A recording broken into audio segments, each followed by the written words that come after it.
This is Shruti Unikrishnan, the finest forms of morning greeting to each and every one of you who are here with us today to attend this international web conference on post-COVID-19 impact on business that has been hosted by the team Faculty of Management Studies from Dr. MGR Educational and Research Institute. It is always said gaining knowledge is the first step of wisdom, and sharing it is the investment we make to the society. Today, we are proud to host a knowledge sharing program, especially about the need of the hour topic. We have 6 eminent panel members who will join us for each session from different parts of the globe. For the welcome note, I request our head of the department, Dr. G. Branda, to address the gathering. Over to you, ma'am. Yeah. Wonderful morning to all. Myself, Dr. G. Branda, Head Faculty of Management Studies, Dr. MGR Educational and Research Institute. With a hearty note of gratitude to our founder chairman, Dr. A.C. Shanmugam sir, and our beloved president, Engineer Arun Kumar sir, it's my privilege to extend a warm welcome to our eminent panel members of the day, Dr. Ram Bala, entrepreneur and scientist at Equinix Rice University, USA, Mr. Blanco Zhang, project director at Shanghai Shenchan Electric, China, Dr. S. Rabiatul Bazaria, faculty, Lebanese French University, Erbil, Iraq, Mr. Roger Lee, director at Singapore Institute of Materials Management, Singapore, Dr. Ankit Kathodia, faculty at Northwest University, South Africa, Mr. Ranjit, senior director at Experts in Technology from Dubai. So they'll be joining with us due course to give us a real-time scenario of business post-COVID-19. My hearty welcome to our respected Vice Chancellor, Madam, Dr. S. Geeta Lakshmi, who has specially graced this international conference with her presence. Welcome you, Madam. Next, I would like to take this opportunity to welcome our Joint Registrar, Dr. D.B. Jabaraj of our university, who has graced this occasion with his humble presence.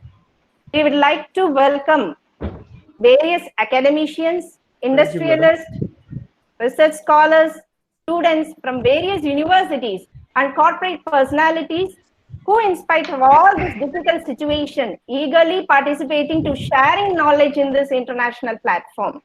So we have received totally 86 articles for this international conference from various states of India, namely in Tamil Nadu, Andhra, Telangana, Kerala, Karnataka, Odisha, UP and Maharashtra, Gujarat. And from globally also we received articles from Oman, Dubai, South Africa and USA also. So we would like to warmly welcome all the panel members and academicians and all the participants. Last but not least, I would love to welcome to my team members who made this day happen. So have an insightful session. Thank you one and all. Thank you. Thank you, ma'am. Yeah. Next, I would like to invite Dr. S. Geeta Lakshmi, ma'am, our Vice Chancellor, Dr. MGR Educational and Research Institute, to pitch in and give away the presidential address. Over to you, ma'am. All right. Thank you for giving me this opportunity to address you all. Since I'm the medical doctor, I really want to know a lot of things from the other branches of whatever branches, engineering or management, whatever it is. And still I'm in a learning process from you all. And I thank Brinda and the team for their hard work in bringing this international conference in a single platform. And this itself shows that how much of changes have happened. See, we usually, the business, as you said, the post-COVID business, which had an impact on business. So the businesses, we usually travel from one place to another. And so the travel business have come down and everything is free. And this is how the business impact first in this platform itself has happened. And so we would come to know like how the business post-COVID has had impact on the nation economy worldwide. And this particularly in the merger and acquisition of the business transactions and the globalization. Everything has come to a standstill with also the distribution system of distribution system and the availability. So if you could see, like many of the there are a lot of mergers would happen in future, because sustainability of a single company may not be happening because of the inflow of the money which they had to get, and this inflow has suddenly stopped for various companies and agencies and business organization. And we could see, like people right now in the ground level, where when I talk to them, they say, like we have not got the money flow, and what can we do? So they are waiting for the policies to be made by the government or by the internationally by any organization.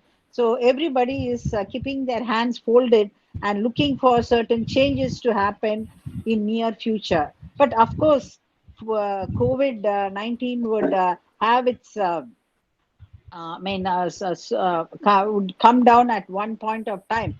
But till then, might be in another year, we have to live with this kind of the crash or of these business throughout the world. And if you could see, and if you could see, like I would say, like think globally and make locally. That is what I think. Like for example, like we were depending on the drugs, we were depending on some kits, we were depending on many utilities and transactions from from other nation.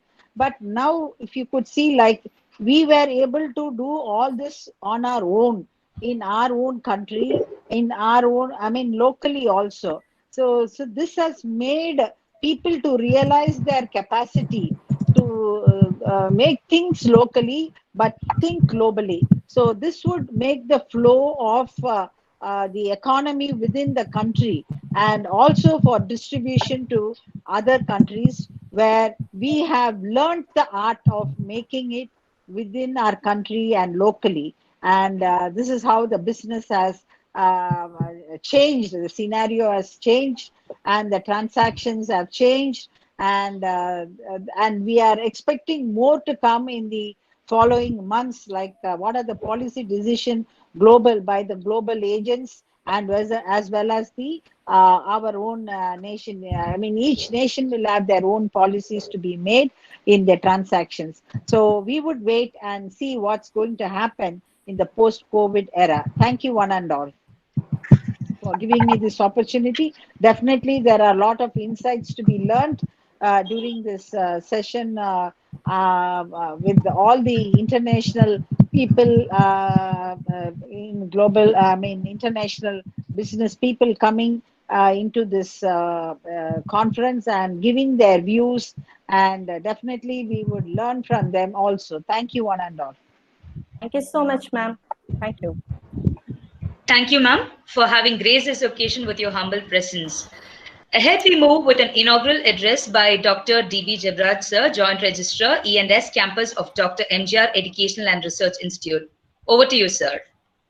Good morning, everyone present here. I thank God and our university management for this blessed day. Today, the Faculty of Management Studies is organizing the international conference on post-COVID-19 impact on global business scenario. It is an absolute necessity for today's changed circumstances in society business environment. First, I would like to congratulating Dr. Brinda and the team of Faculty of Management Studies for this mammoth aspiration to make the conference truly international by roping in the five great professors from abroad. I would like to add a special word of thanks to our Vice Chancellor, Dr. Geeta Lakshmi, for her presence and her wonderful President's address. From last 6 months, the world is facing COVID-19 and thinking when we are going to start the normal life and expecting comfortable living environment. I would like to suggest and request everyone to pray God to overcome these issues every day.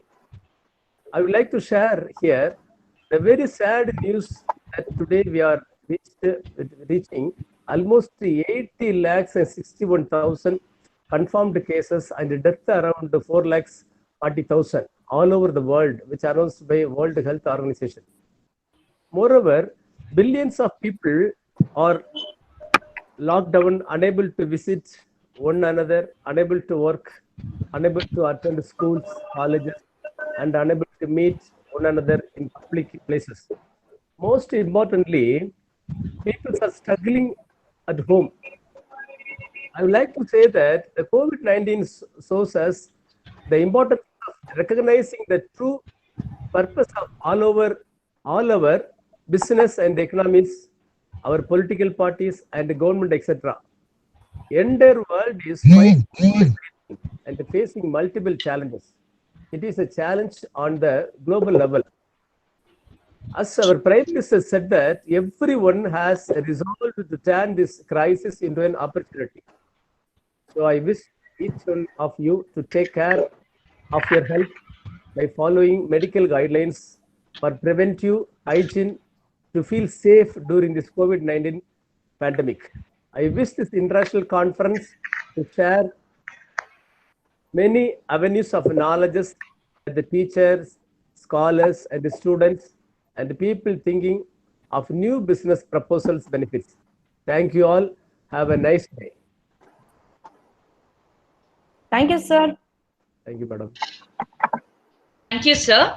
We are now closer to the most awaited moment, before which, let me take the privilege of highlighting about the first speaker of the day, Dr. Rambala from the US.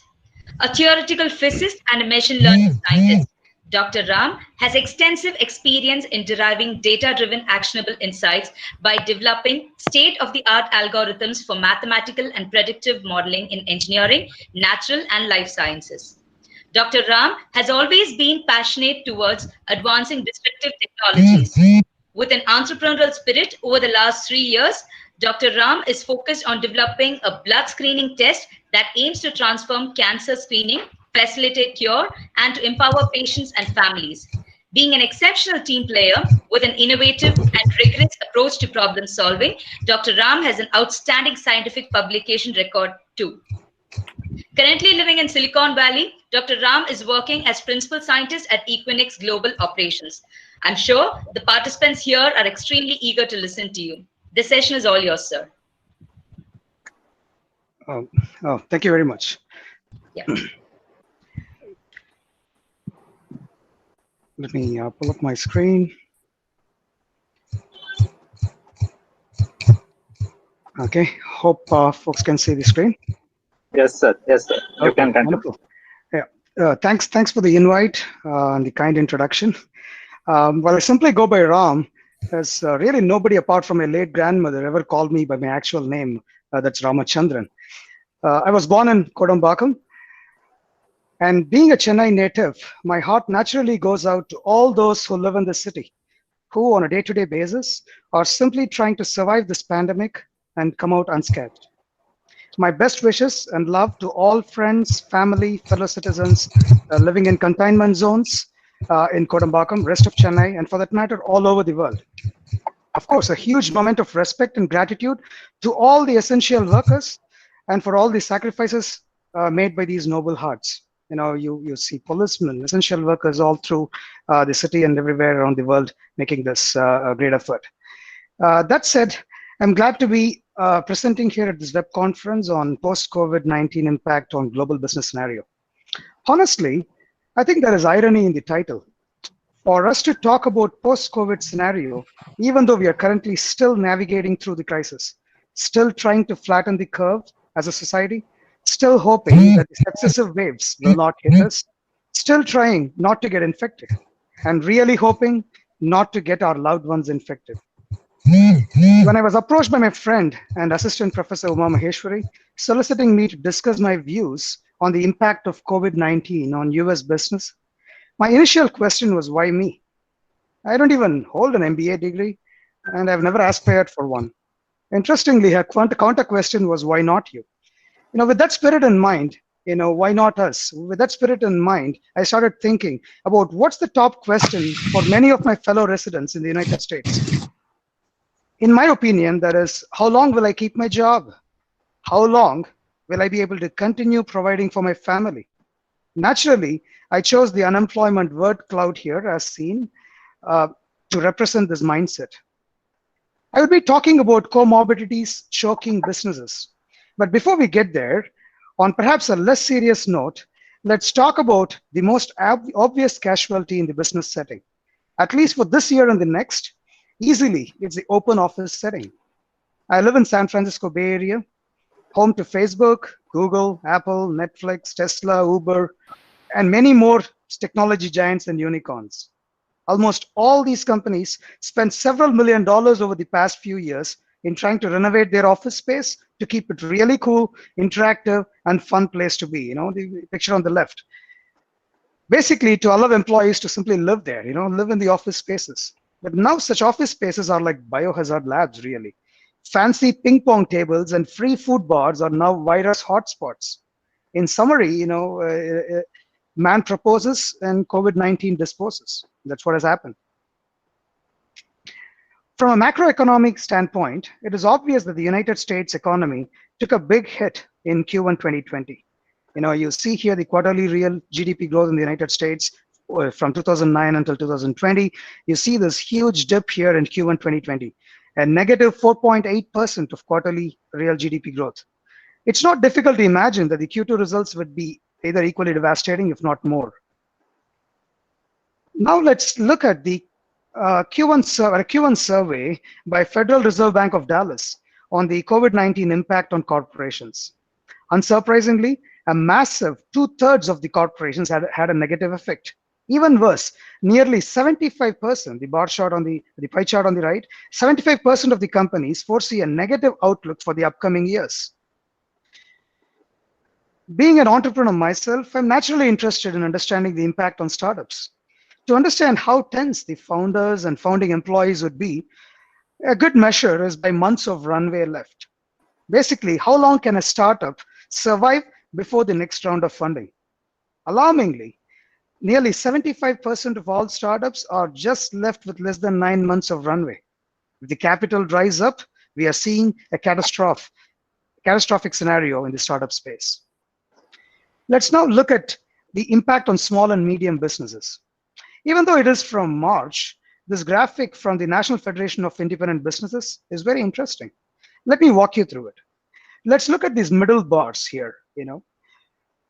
On March 10th, only 23% of small and medium businesses, the one in the orange bar, only they thought they would be negatively impacted. On March 20th, just 10 days later, a whopping 76% of the same SMBs, small and medium businesses, felt that they would be negatively impacted because of this pandemic. For sure, each one of these guys were taken by surprise. Each one of these businesses was taken by surprise.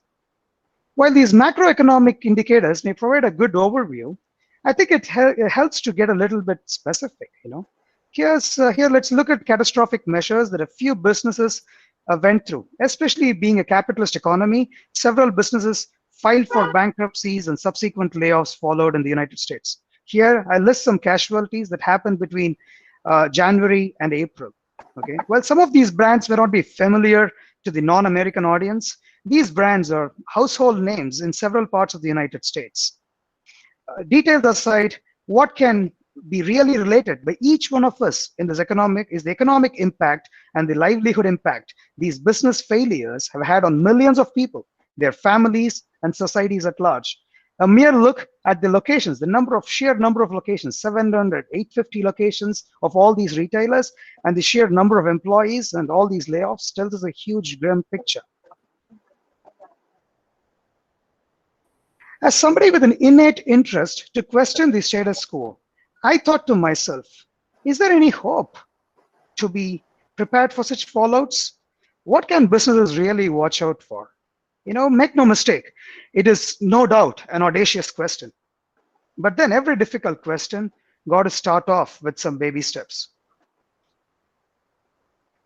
I recently came across a study released by New York Department of Health, a state where nearly 400,000 people have got infected to this date. That's 4 lakhs. Nearly 30,000 people have lost their lives. This study on the left reveals a stark reality. As of April 6th, 86.2% of the state's 5,489 COVID-19 deaths involved at least one comorbidity. That's a staggering number. To recall, comorbidity is the simultaneous presence of 2 chronic diseases or conditions in a patient. For example, let's look at the top bar, hypertension. Hypertension, nearly 55% of the folks who had hypertension and had COVID had died. That's a staggering number. Similarly, diabetes, coronary heart disease, renal disease, all these were critical comorbid symptoms that existed in these COVID-19 infected population that eventually led to deaths.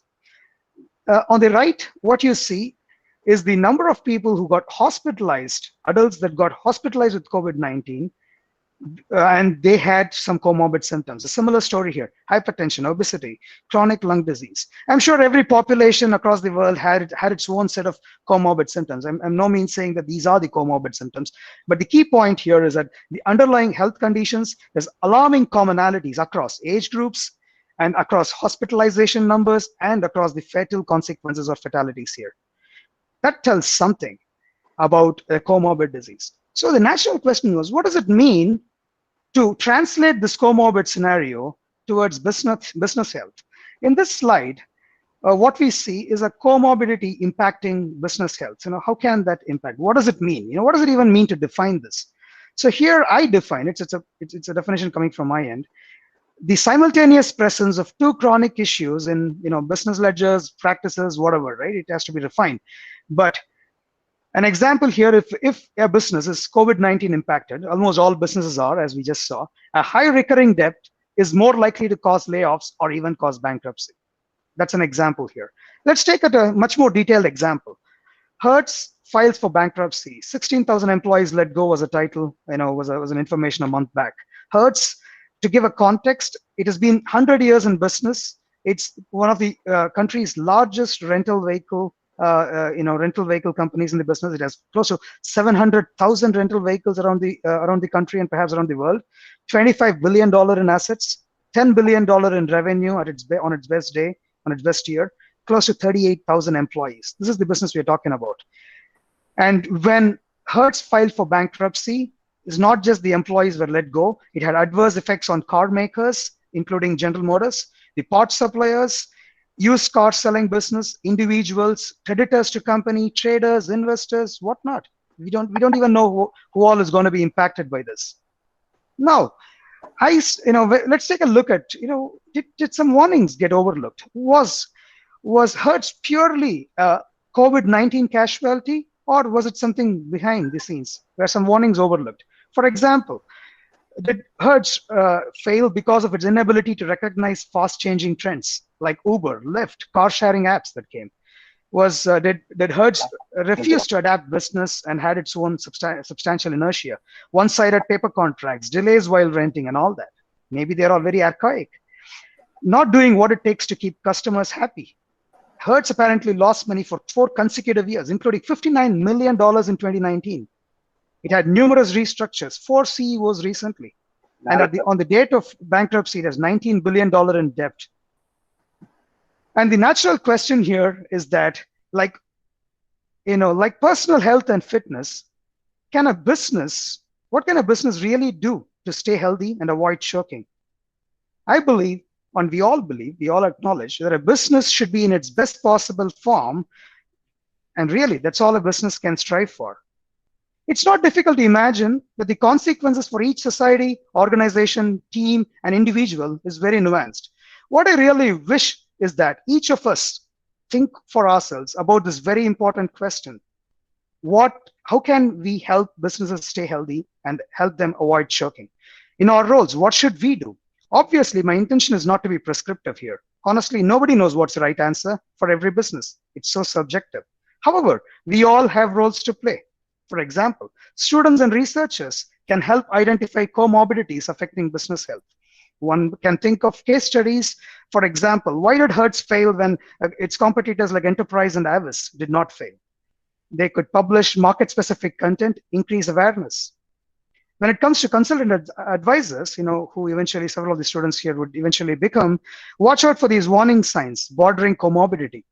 Advocate pertinent strategies for the specific business that they are engaging with. From an executives and founders perspective, of course, we have to be proactive. They have to be proactive, take action, be adaptive, help stay clear from comorbidity symptoms. Investors and employees, every one of us could be an investor or related to an investor or as an employee. In this case, it's not just a credit investor, but also a stock market investor. We have to be cognizant, watch out for these investments. We also, employees should watch out for loyalties. We should not be blinded by loyalties. We have to watch out for these comorbidity signs. And by doing this, we all can play a role potentially in helping a business stay healthy and avoid choking. This is what I would like to leave you with. Like personal health and fitness, a business should be in its best possible form. Really, that's all a business can strive for. The rest is left to the tides of times. Thank you. Thank you, sir. We are grateful to you for giving us insights on the impact of COVID-19 on the startups, small, medium business, etc. And you have shedded light on few new things which we have no closer acquaintance. Comorbidities. Yes, you have pleasantly explained this concept and how this condition impacts the business health. Once again, I thank you, sir, for your wonderful and that was indeed a thought-provoking speech. Thank you so much. Thank you. Before moving on to the next session, this is Uma Maheshwari, Assistant Professor, FOMS, Dr. MJ Educational Research Institute, here to share a few words about the next speaker, Mr. Blanco Zhang from China. Mr. Blanco has pursued his bachelor's degree of automation at Donghua University and master's degree in integrated circuit from Fudan University. He has worked as a manufacturer engineer in anti-lock braking system at Delphi Shanghai Dynamics and Propulsion Systems between 2007 and 2010. In the year 2010, he worked as Advanced Manufacture Engineering Manager in ZF Asia Pacific Group Company Limited. Currently, he is working as a project director in Shanghai XYZ Electric Control and Technique Company Limited. Over to you, sir.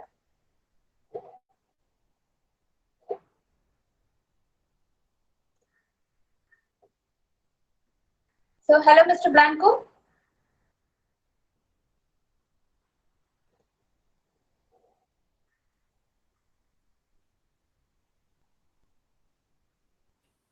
Hello. Mr. Blanco? Yeah. Hello, sir. Can you hear Mr. Blanco?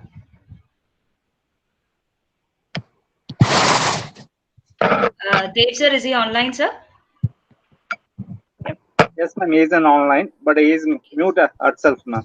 He is muted. Ma'am, would you leave a message to him, please? Yes, ma'am, I'm leaving. I'm putting the message. Yeah, he is. Yeah, he's there. Yes, okay. Yeah, here is sorry. Mr. Yeah, here is Mr. Blanco. Joined all the way from China through audio conferencing. Yeah. Yes. Thank you so much for joining us, sir. So the session is all yours, sir. You can take over. Okay, so can you play my presentation for the first page? So I can start.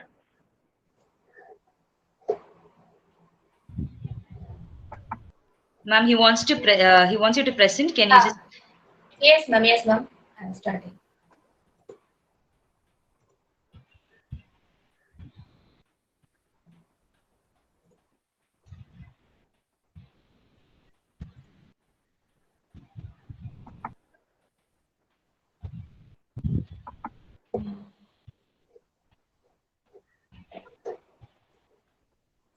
Give me a minute.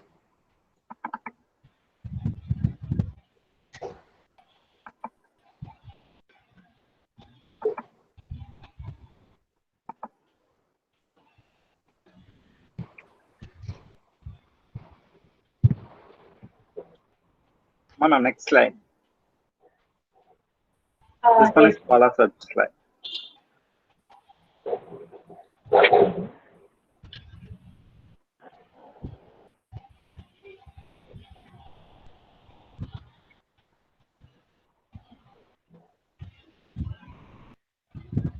Sir, I could not share my screen actually. So I will try it.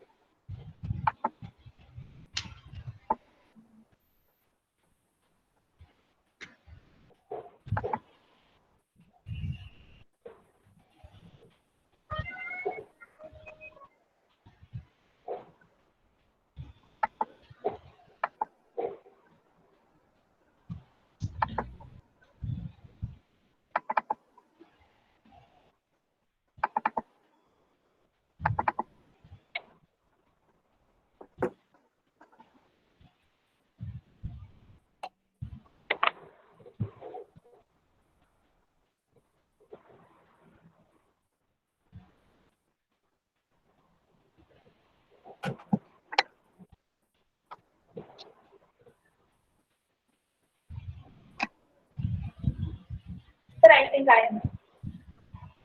Ma'am, you got it? Yes, sir. Yes, Mr. Blanco. I'm here to with your presentation. You can start. Okay, so good morning, everyone. It is my pleasure to be invited to join this conference. So I would like to shortly introduce the COVID-19 impact on our field of business, the machine supplier for automotive components.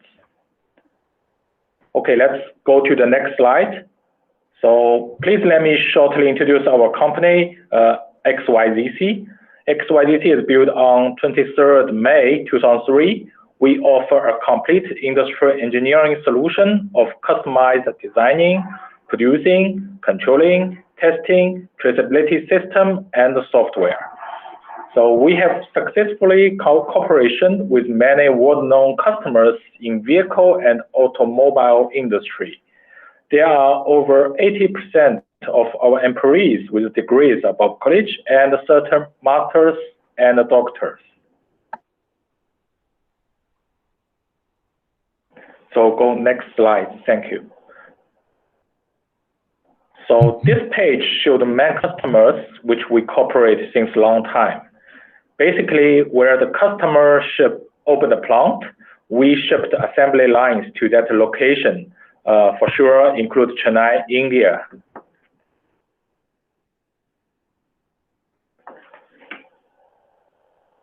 Next slide, thank you.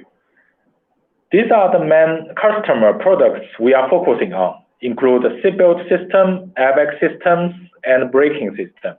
But we can see the growth in the market for more and more e-motor business, include electronic power steering motor, water pump motor, window lifter motor, and electronic vehicle motor, which we call EV motors. These are the most area we are focusing on, and we have a lot of new business are coming from this side. Next slide, thank you. So for sure, the market doesn't stand still. These are some news which quoted, like China try to expand 5G and push for the electronic cars. ZF announced to cut 12,000 to 15,000 jobs, and half of them in Germany. Porsche try to double the investment in electronic vehicles. Ford forced to stop production at 2 plants after employee tested positive for COVID-19. Daimler adds 2 electronic trunk models in race with Tesla VW. With all these changing conditions, which way our market will go as the big impact from COVID-19. Next slide, thank you. So global car makers try to invest in e-mobility more than $90 billion. With such market size, we start to focus on these big automotive component supplier like Bosch, ZF, Mahle, and Continental, which are already our existing customer. Also, we try to acquire new customer like Schaeffler, AAM for e-mobility, especially for e-motor business.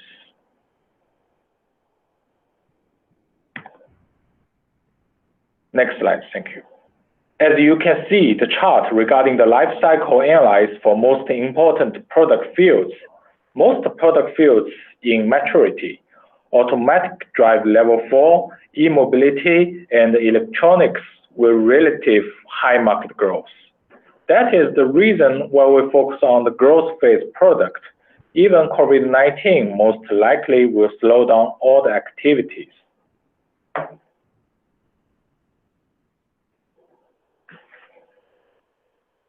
Next slide, thank you. COVID-19 major impact. According to the International Monetary Fund, we are expecting the most severe global recession since the Great Depression in early 1930s. For China, in May 2020, exports dropped 3.3% and imports dropped 16.7%. And since end of January 2020, you can see the picture below to give you an idea what's the COVID-19 major impact in local China small business area. Like cinemas cannot be opened, international travels still blocked, and the restaurant cannot operation at their full capacity. Next slide, thank you. And back to our company specifically. As you can see the year-to-year comparison, sales for sure have huge drop due to a lot of customers either pending or cancel their investment. Profit percentage drop due to the project on the market are really limited. A lot of competitors are targeting this business, which drives us to a really low profit level. Also, since COVID-19 slowed down the business, we have to optimize the organizing chart and close one plant to improve our operation performance.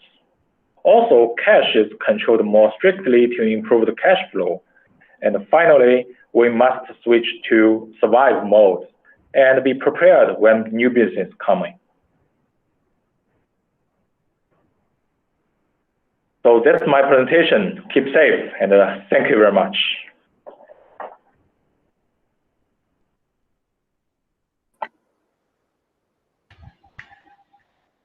Thank you very much, sir. We are indeed grateful for the time taken to give us such an insight about the future of business post this pandemic. So moving on with our next speaker, Dr. S. Rabiatul Bashriya from Erbil. A few words about her. Dr. S. Rabiatul Bashriya is a teacher, speaker, advisor, and a researcher. She joined the Lebanese French University on September 1, 2018. She has nearly 14 years of experience in teaching undergraduates and postgraduate students at colleges and university level.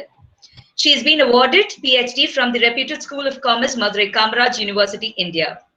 She has attended and headed several national and international conferences, seminars, workshops, faculty development programs organized by renowned institutes, and has presented many research papers in the area of finance and marketing. She has to her credit more than 45 research papers in international journals, Scopus Index journals, and even books. She is recognized PhD supervisor by Bharat Institute of Higher Education and Research and has 8 research scholars under her guidance. She is a panel member of PhD evaluation of the Scholars of Wales University, and she is also a member of Board of Studies for the same.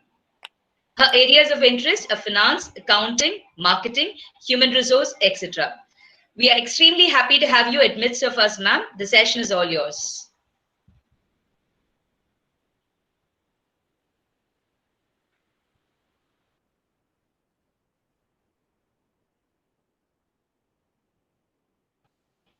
Ma'am, you can unmute and take over the session, ma'am. It's Dr. Rabia, ma'am. Can you hear me? Yes. Yeah. Yes. Thank you, dear. Thank you, dear. Yes. This is a wonderful morning for everyone. So it's a good introduction. It's a great introduction by Shruti Unikrishan. Thank you, dear. So it's a good morning for everyone. It's I just really, I know how hard it is to have an international conference, that too online. You know, everybody has, we have to tackle everyone. You have to ask everyone to come on time. It's very difficult, but I congratulate your team for doing a wonderful job.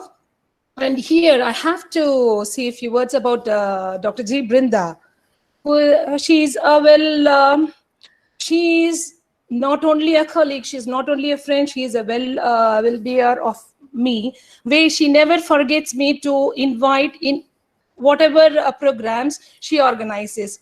Really, I'm very grateful that I have been given a chance by Dr. G. Brinda.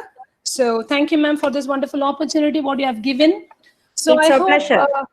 yes, ma'am, thank you. So I just have something to say, like, as my topic is like, I'm being interested in finance and economy and global thing, what currently going. I just took some information from the internet regarding the global economy. How far the impact of COVID on the global economy throughout. So I took some informations. So I just want to share with you. This is nothing like, this is no information from my website. It is just information which is authentically taken from the information which is really published, and it is really it's an authenticated information. Okay, fine. So I just wanted to start. That is the impact of coronavirus pandemic on the global economy. This is the facts and the statistics, what I want to say. So while there is no way to tell exactly what the economic damage is for the global COVID-19, as we all know, so there is a widespread agreement among the economists that it will have a severe negative impacts of the global economy. We also think that we have a severe negative impact, but hope it is not so. So the early estimates, that is, I'm talking about the pre-COVID. So the early estimates, it predicted that the virus become a global pandemic. Most major economies will lose at least 2.4% of the value of their GDP, that is gross domestic product, over 2020. But the leading economists all started already to reduce at the 2020 forecast of global economic growth down from around 3.0% to 2.4%. Okay, however, these predictions, I told you, these predictions were made prior to COVID-19 and before the implementation of the widespread restrictions on social contact to stop the spread of the virus. So since then, global stock markets have suffered dramatic falls due to an outbreak, and it was reported that almost 3,000 points on, I'm telling about on March 16th years. This is all March 16, 2020, beating its previous records, 2,300 points that was set only 4 days earlier. Okay, so the economic damage caused by this virus is largely driven by a fall in demand, meaning that there are no consumers, and not consumers to purchase the goods and services available in the global economy.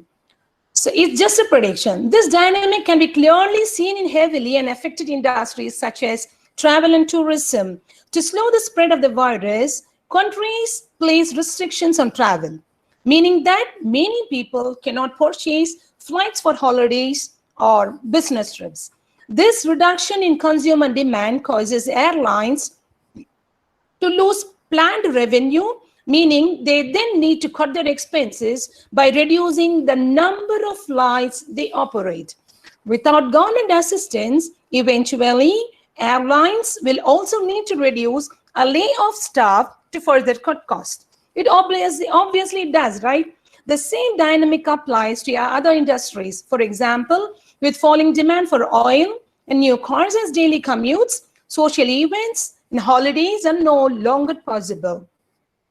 As companies start cutting staff to make up lost revenue, the worry is that this will create a downward economic spiral when these newly unemployed workers can no longer afford to purchase unaffected goods and services.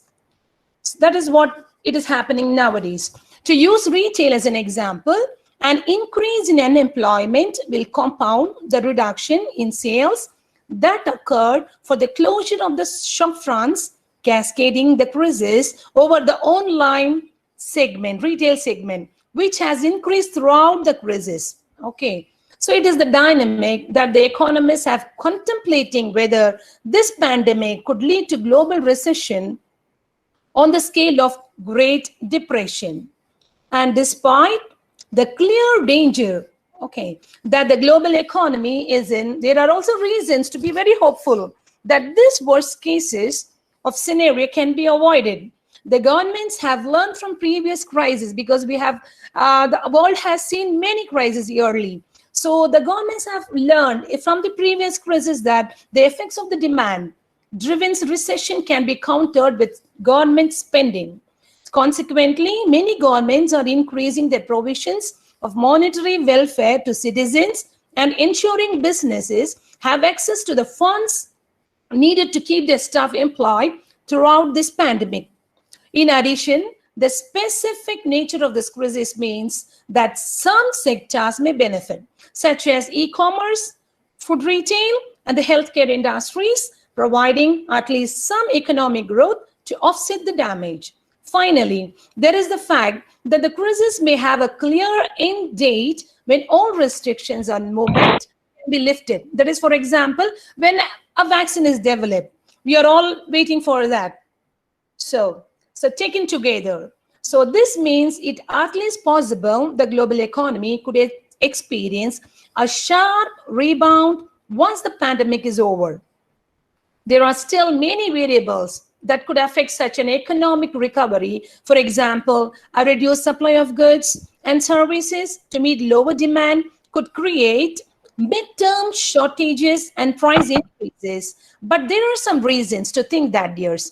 With the right mix of appropriate government responses and obviously luck, some of the more apocalyptic predictions may not become a pass. So, okay, so now to minimize the effect in the economy caused by this COVID, the Union Finance and Corporate Affairs Minister, okay, on 24th March 2020, he has announced several important relief measures taken by the government of India, especially on statutory and regulatory compliances, matters related to the measures in areas of particularly income tax, GST, customs and central excise, corporate affairs, insolvency and bankruptcy, fisheries, banking sectors, and commerce intended to boost the economy.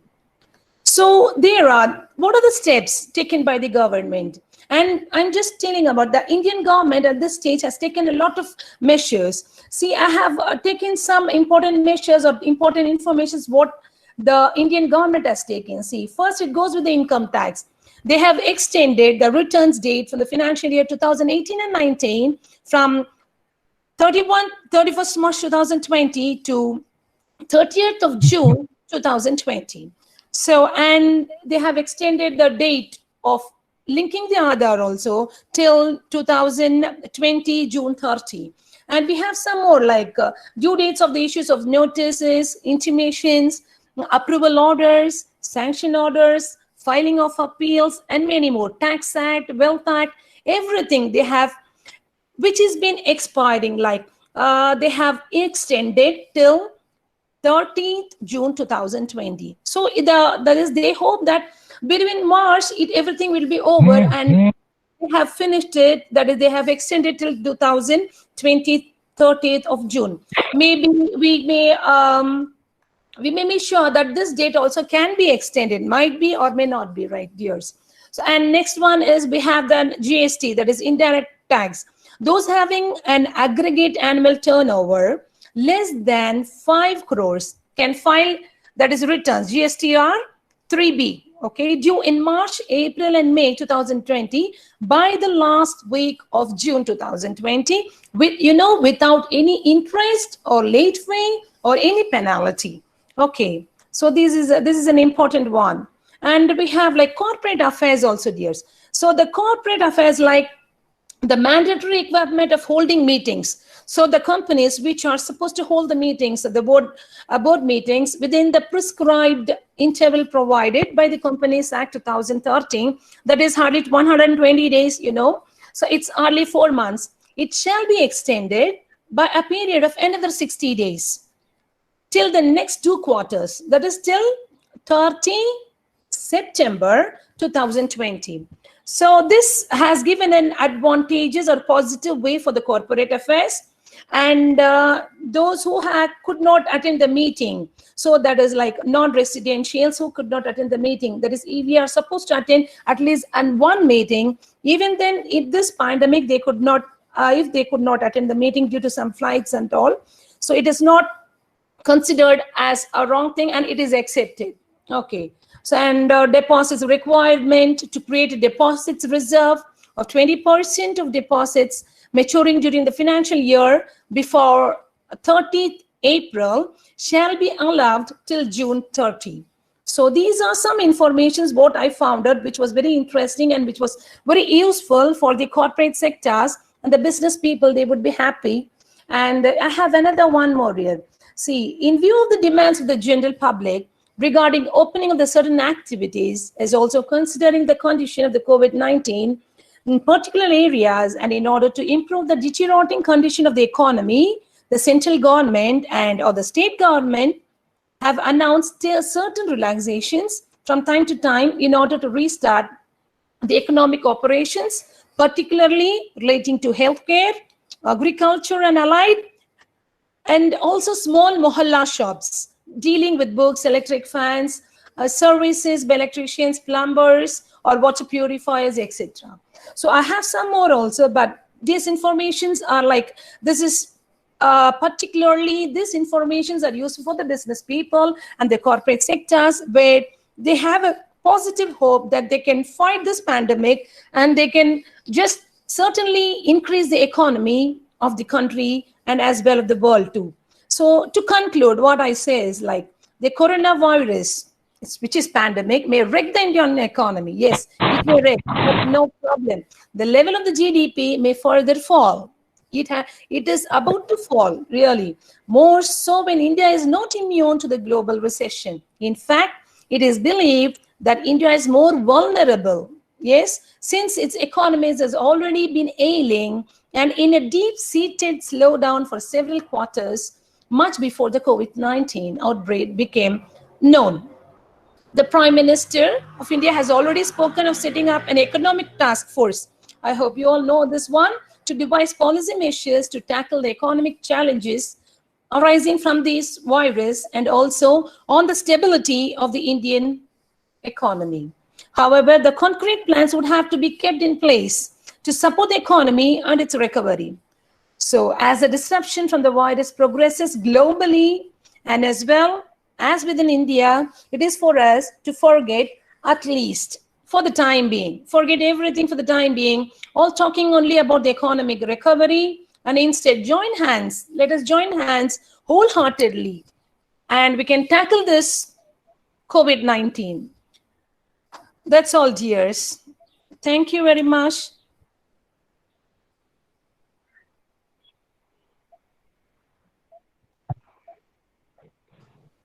Hello. Hello. Thank you, ma'am. Thank you, ma'am. Yeah. Thank you, ma'am, for quite a session. You have shared very useful and true data. Hello. Thank you, ma'am. Thank you very much, ma'am. Yeah. It was quite a session, Thank you. ma'am. Thank you. you. Have shared very useful data that helps. Yeah, very useful data that helps the corporate and the business people. Yeah.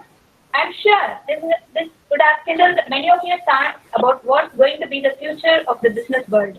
Thank you again, ma'am. Yes, yes. Yeah. Thank you very much. Moving on with our fourth panelist, Mr. Roger Lee from Singapore.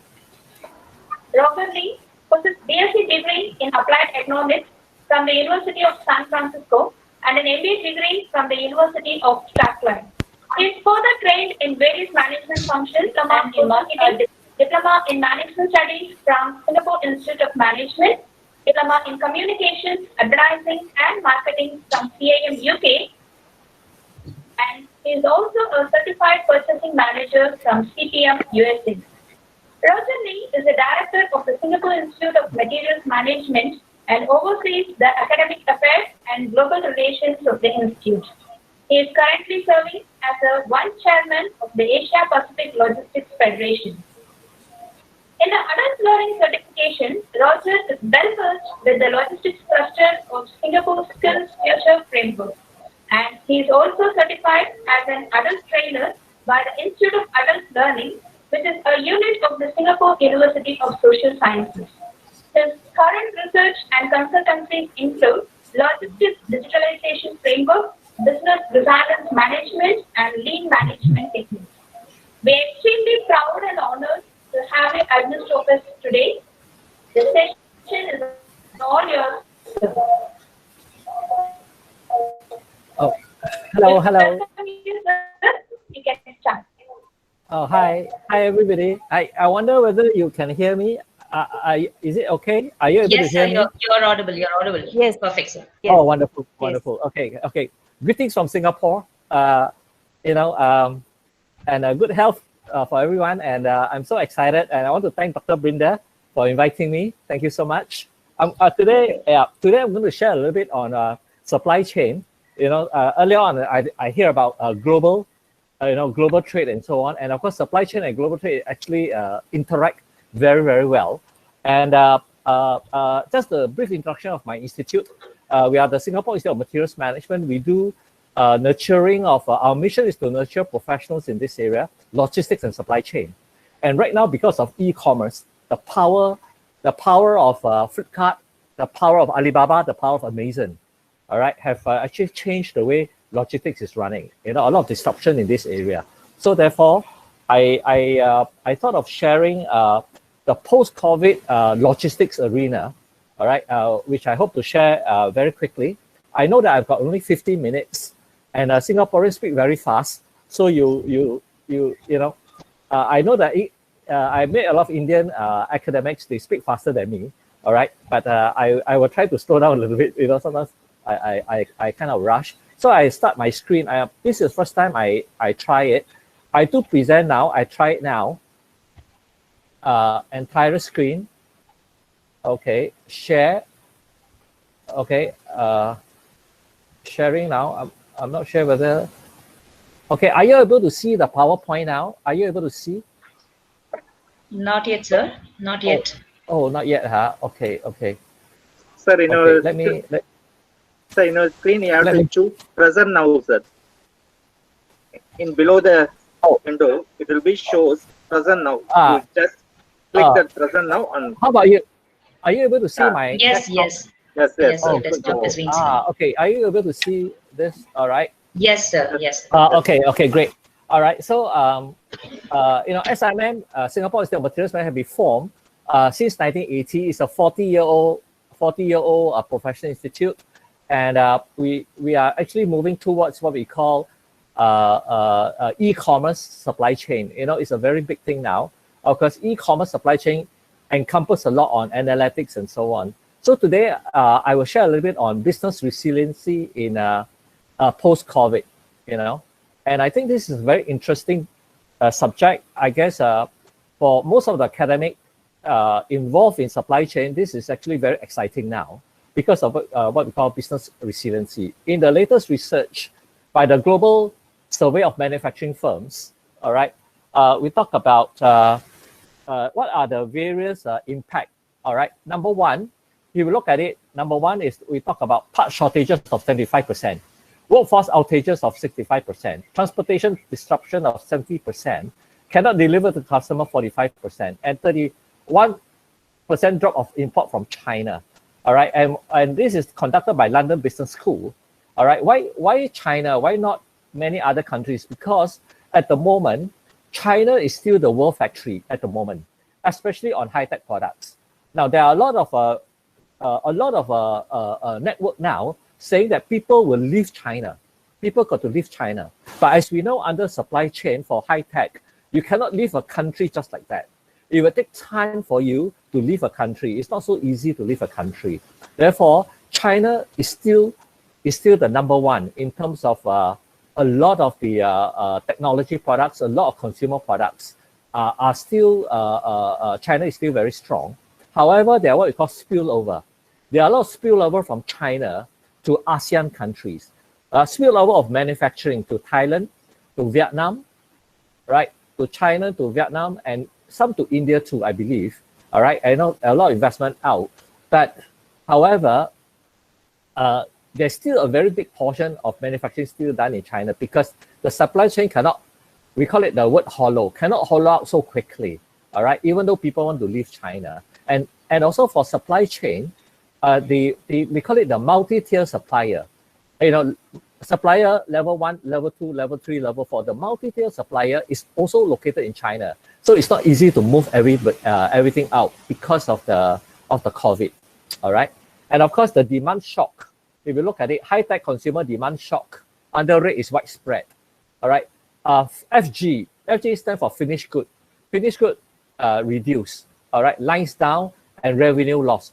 You see, high-tech consumer, the revenue loss for semiconductor, auto is actually very, very high, very widespread, all right? And medical devices also, right? Everything slow down, you know, and pharma science, healthcare, everything in the red. So very, very widespread in terms of what we call part shortages, workforce outages, transportation.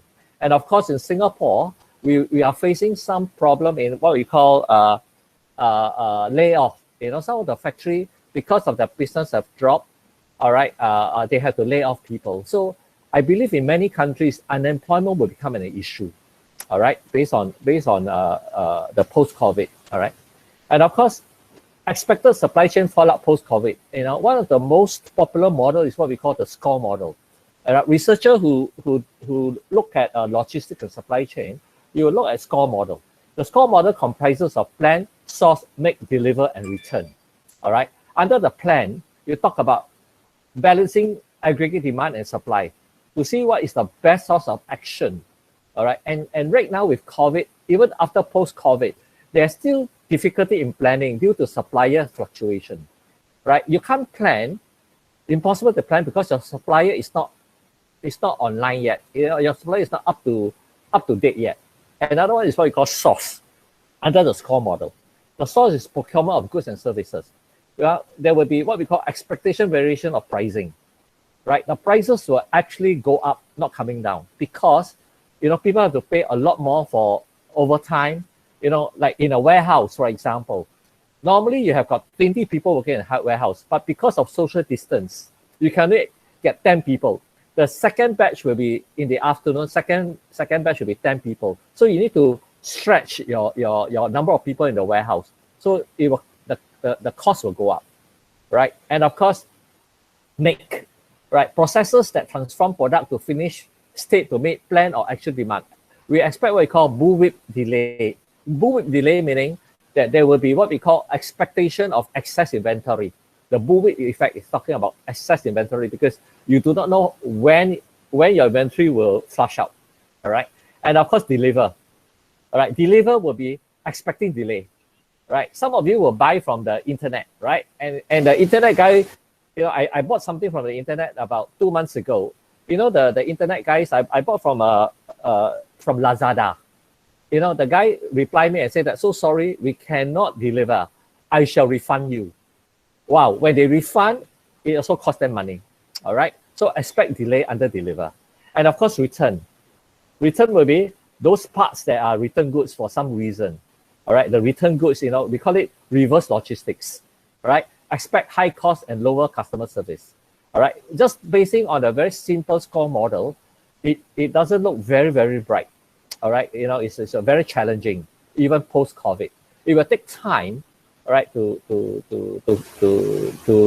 be back to normal.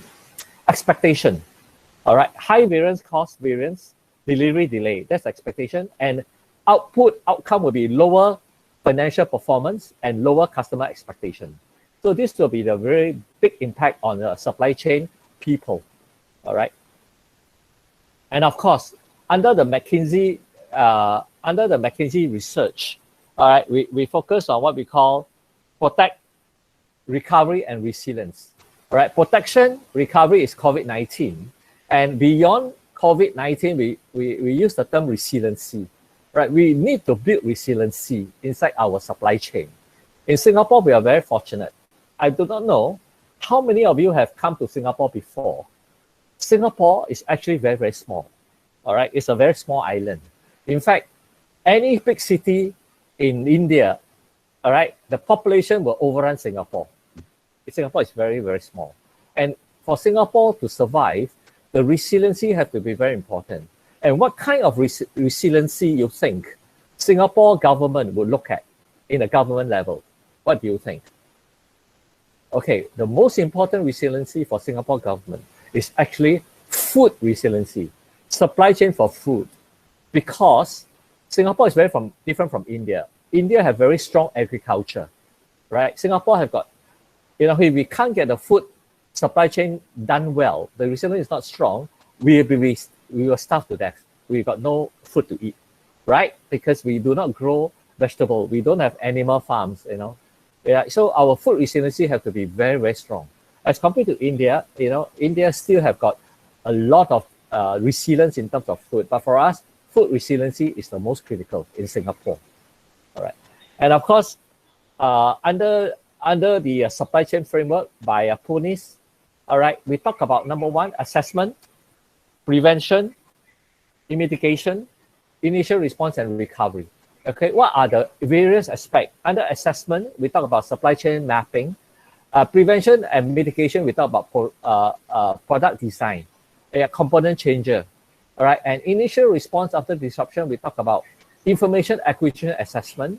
And of course, recovery, we need to modify our product, meaning that because your supplier have changed, your product may have to be modified to suit with the current supplier base.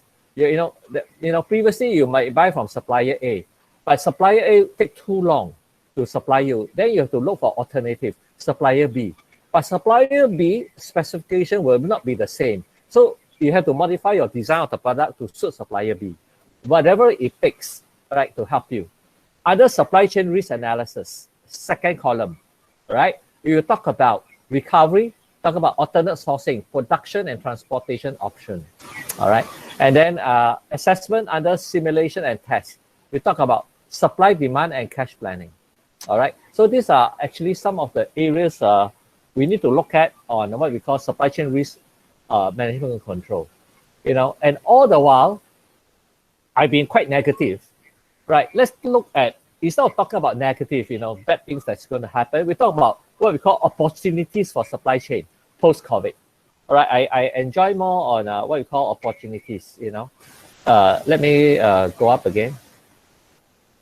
Let me go back. All right, we talk about opportunities. What are the opportunities, that we can look at supply chain? Number one is called the use of visibility tools, supply chain transparency for efficiency. In other words, we can transform, right, post-COVID-19, give all of us, especially academic, to help companies to transform. We call it digital transformation, all right? Using our visibility tools to help companies to have visible, what we call visible supplier base. A supplier base have got multi-tier, right? Got different tier, and using visibility tools to help our companies, our SME, our companies, in order to have visibility to know what's happening to our supply base. So this is a great opportunity, all right, to digitize our supply chain. All right, the next one is supply chain collaboration. All right, we talk about how can we detect supply chain disruption in the future, right? Ability to look at late missing shipment information. Ability to work with your supplier to have what we call supplier notification, and develop what we call sustainable capability. Develop full speed of recovery impact. All right, how do we get back to the recovery as fast as possible? So I guess a lot of academics can look into this area to collaborate with the government on what we call, let me repeat again, ability to transform the supply chain for companies, ability to give digitalization for all the companies that we work with, so that they can see and view for future, so that in future, when the same thing happens again, we are ready, right? We are ready to get a shock. So Singapore, being a small island, have a lot of resilience already in place for the past 15 to 20 years. When we build resiliency, we cannot build overnight. Resiliency is built over a period of time. All right. So the period of time when building resiliency is actually very important. All right. So let me stop sharing now. All right. Okay, I stop sharing now. All right, to see whether I can see all of you. Oh, I can't see everybody. Oh. Okay. Oh my goodness. Hello. Can everybody hear me? Yes, sir. Yes, sir. You're audible. Yes. Oh, sorry. Am I still Yes. sharing screen or no more sharing screen? No more sharing screen, sir. Okay. So No I more. can't see everybody for some reason. It's okay. So I think what we need to hope to achieve is having an opportunity to be able to to work with our own country companies and assessing supply chain to identify potential gaps and vulnerabilities to be able to withstand future shocks. You can do that. I think that'd be very good for us to wait for, because right now everything is so dynamic that we're not sure whether the next future shock will come. All right. So with that, I more or less have completed my very short summary, and I'm not sure whether if we have time to take any question. If not, then I will leave back to the host to see what to do next. Thank you so much. Thank you. Thank you so much, sir. Sir, we do have few questions, but it is not related to supply chain. But we have one participant who wants to know something related to HR. Is it okay to ask you? Yes. Yeah. So the question is from one of the participant named Ali Asgar. His question is, as an HR, how can one develop a crisis management team to manage short-term liquidity impacts and initiate appropriate countermeasures? Very good. I think very good question. And but he's in HR, right? Human resource. Am I right? Is it? Yes, HR? sir. Yes, sir. Okay. Human resource. Human resource have a very, very important role to play because human resource talk about talent acquisition, right? The power of your company depends on the human being. It's the human people that drive. All right. So your human talent have to you have to identify a team. The team is what we call a BCM, business continuity management. Itself is a topic on its own. Business continuity management team. In other words, to be able to have a team, a BCM team, so when the thing hits again, the team will be ready to take on. That means the team comprises of different departments: production, quality, warehouse, logistics, marketing. So if the thing happen again, that culture, when you have a BCM, a crisis management team, or for example, in every country they have a team called the commando. Now, what does the commando do? The commando are people who are on reserve. If one day something strike, anti-terrorism, something strike the company, the commando will be in action. So you need a team in your company. We call it the BCM team, business continuity management team, right? So that everybody have that culture that if crisis strike, they know how to react. All right. So to develop a team, that itself is another topic altogether. All right. Thank you. Thank you, sir. Sir, if you do not mind, if it doesn't take much of your time, one more question from one Dr. Radhika Sri. How do you get data set for supply chain management related to cost minimization? Oh, can you repeat that again? Sorry. How do you get data set for supply chain management related to cost minimization?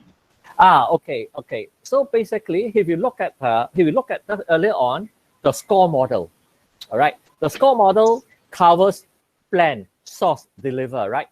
Everyone of plan, source, everyone of them have got different KPI on cost, right? So you just zero into every KPI on the cost on the SCORE model, and SCORE model is readily available, all right? So you download your SCORE model, and every of the SCORE model have got cost optimization.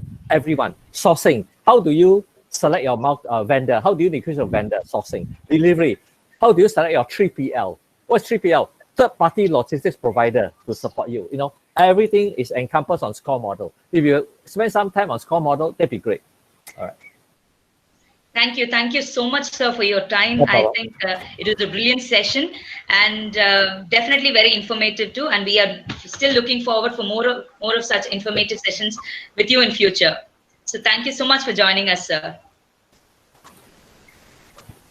Over to our next panelist, Dr. Ankit Katrodia from South Africa. A few words about him. Dr. Ankit Katrodia is currently working in the Faculty of Economic and Management Sciences at the Northwest University, South Africa. He has completed postdoctoral research fellowship with University of KwaZulu-Natal, from Durban, South Africa. Apart from this, his qualifications include doctorate in management, MBA in marketing, MCom in marketing, postgraduate in human resource management, and he is an accomplished and enthusiastic academician with over 11 years of experience in academia and research at renowned management institutes. He has a successful track record of educating and training management graduates, developing skills and expertise in marketing management, service marketing, consumer behavior, and strategic management, entrepreneurship, and other business management subjects. Now, if you want to know the facts from a well-learned person, then this is your man. Over to you, sir.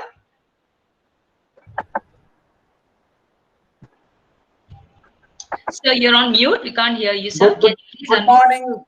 Good morning, ladies and gentlemen, dear professors, respected research scholars, and my dear friends. I take this opportunity and I thank you one and all for joining this session. And today I am going to deliver a speech about the business challenges and entrepreneurship skill required for this current pandemic COVID-19. What one can do for a growth and development of the business, and what the new strategies that you need to develop for the survival and to make a profitable organization. I have a slides with me, but due to the time and some technical, I think what I'm going to do, I will prefer to give my speech orally. Is it fine with all of you? Good. So now, the current scenario is not only for the one country. This is a global problem which is already in United States, China, South Africa, and India. But because of that, we cannot stop a business. And as we are aware that business is a continuous process of the profit and wealth maximization. But end of the day, this is not only objectives of the any business. There are the main objective is corporate governance and corporate social responsibility. So these two concepts here, I would like to mention that if any organization do follow a corporate social responsibility, then there is a chance a business can growing in this situation. What I would like to mention is that any business, it should be a small and medium enterprise, it should be a family business, or a business which is run by a woman. There are four main business criteria. The first is the financial management. The second is the human resource management. The third is information technology. And the fourth is marketing management. So these are a pyramid. These are a structure of any business. So here, my advice is that you need to redefine the strategy. You need to redefine a marketing of your organization. You need to understand the profit, what is associated, what about your working capital. Let me take you to the example of one of the FMCG company in South Africa. They are mostly in a manufacturing of products which we can consume in our day-to-day life. So after the situation, because since the lockdown implemented in South Africa, today is exactly the 100th day, and yesterday we had a speech from our Prime Minister, and there is some relaxation in terms of opening a casino, opening a hotel, opening a restaurant, but there should be a strategy implementation that each and everyone has to be followed, and that should be a very essential. So here my main important concern is that safety and security is the most important for any organization now. Before it wasn't important, but now a company, a business, a enterprise should follow a health and safety measurement, because nowadays a consumer is aware about a well-being. They're aware about the disease what is running in the society. So now you need to follow a proper safety and security measurement. Limitation of the people only can allow at a certain time, and most of the business gone digitally. So now you need to look at your employee who are technology friendly, who know how to work on technology. They know how to behave a customer relationship management. So this new model is required to implementation nowadays, because customer is still king of the market. We need to provide a better customer service, but now customer need a extra facility, and that we can achieve with the 3 steps. The first is the structure of your organization.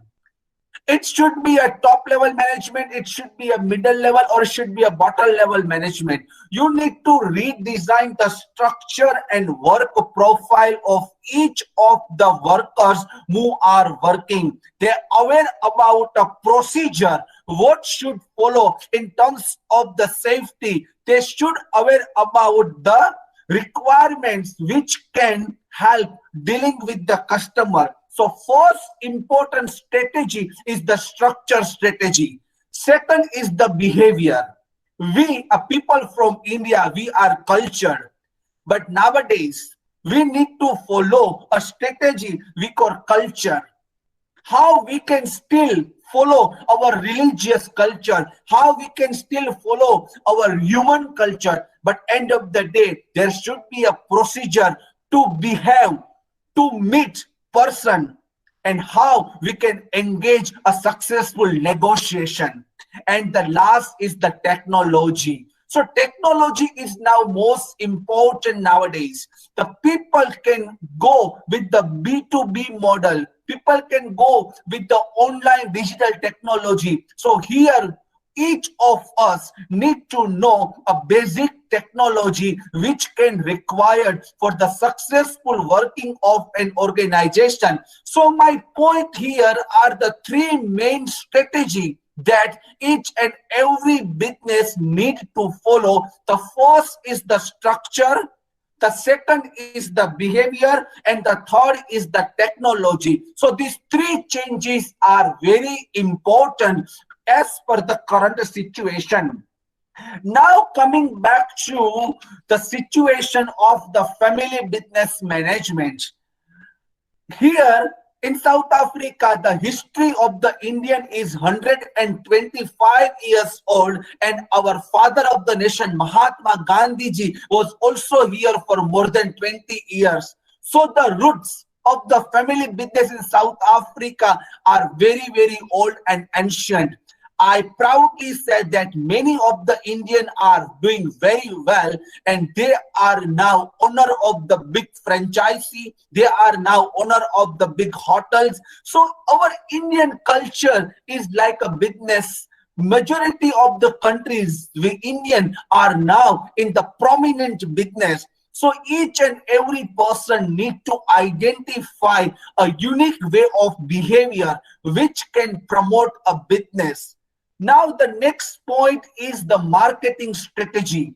A marketing is the lifeblood of any activities, because the marketing can bring a new customer. A marketing can aware about your product and services. A marketing can generate a new profit. So here my main important topic is that you need to redesign a marketing innovation strategy, wherein redesign of your advertisement, redesign of your punchline, redesign of your efforts can bring a customer into the workplace. So each of the business need to understand innovative marketing strategy. The second is the financial strategy. Of course, the main important aspect of the business is profit and wealth maximization, and majority of the business was shut down last 2 to 3 months. You cannot achieve a profit overnight. A profit is a time-taking activities, so that here you need to design a strategy which can increase a profit and wealth of your organization. You need to go extra mileage in order to provide a service to your customer. You need to be a 24/7 available in order to make your customer happy. You need to provide a door-to-door service. You need to provide a customer care facility. You need to provide each and every step which can bring a smile in face of the customer. So these are the strategies which can implement under the financial management. The third one is the human resource management. Our Ratan Tata truly said that my employee are my main assets. You need to understand that because of your employee, you are survival, you are working. You need to maintain a good relationship with your employee so that you can continue working in a smooth manner. You cannot fire, you cannot give a resign to your employees. I can understand that you have not made a profit since last 3 to 4 months, but though situation will be improving soon, and that only understanding can give you a courage, that only understanding that the tomorrow is the bright day and the situation will back to the normal, and you will need the hands of your employee again tomorrow. So this is my word of wisdom for the finance management. And now we are living in a 21st century, and globalization play a very vital role. Each and every country has a problem. India has a population, India has a poverty, maybe USA has a other problem. So if we talk about the country, it should be a developed countries or it should be a developing nation like India. So technology is the most important as per the current time. If you look about requirements of the job, the person previously only need a simple degree called MBA or called BCom or called BBA, but now a company do not need a simple person who have a degree. They need a person who are technological friendly, who have an understanding of the various software, various digital platform. So in a business school, they need to redesign the syllabus which can provide a technological learning so that a student can meet a requirement of the industry. So this is my basically talk for this presentation for the today. And before I conclude, let me give you some overview about the South Africa and how business are surviving in this current pandemic COVID-19. South Africa has a two economy. We can see a developed and developing infrastructure, because here we got a majority of the black population followed by a white population and highest Indian population, and also a people which we called colored people. So here it's a rainbow nation. You can see a varieties of the people who living and who working in South Africa. Now, if we look about a business perspective, here the business is doing very well, and they have followed a procedure, safety requirements to do a business in unique way. So slowly, we are back to the normal. Industries are allowed to open, restaurants, entertainment, amusement park, they are going to be open from the next month. University is still working online, and we hopefully we're going to back to university from the next week. So these are the situation currently, and this is my word, this is my presentation, and now we can open for the question and answer. I once again thank you, all of you. Yes, sir. Thank you. Here is a question from a participant, sir. Shall I go with that? Yes, please. Yes. Yeah. Sir, your question is, what can be few well coordinated and standardized communication systems and protocols to ensure clear and transparent communication with all stakeholders?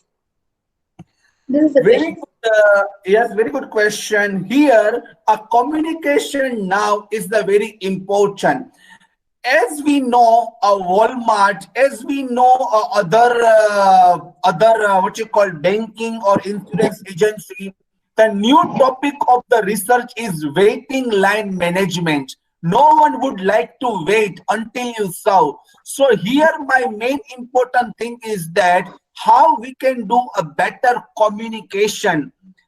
If you took an example of the call center, you will be served shortly, please be online.